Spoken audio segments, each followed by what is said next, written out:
tenner vi 2 lys i kveld. 2 lys for håp og glede. De står og skinner for seg selv og for oss som er til stede. Så tenner vi 2 lys i kveld. 2 lys for håp og glede.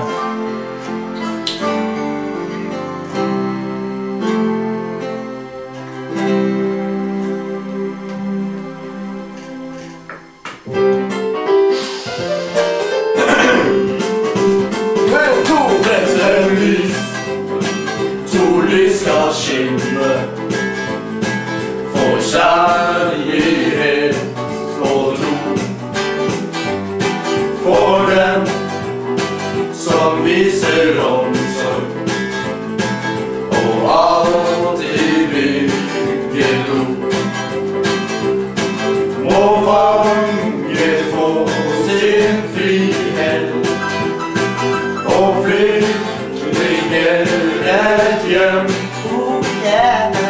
Tenn lys for den som gråter, og den som trøster dem, og den som trøster dem. Noen har mandel i grøten, vi har hest i lua.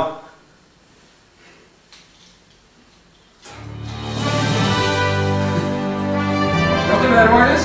Du fikk hesten i lua. Yes!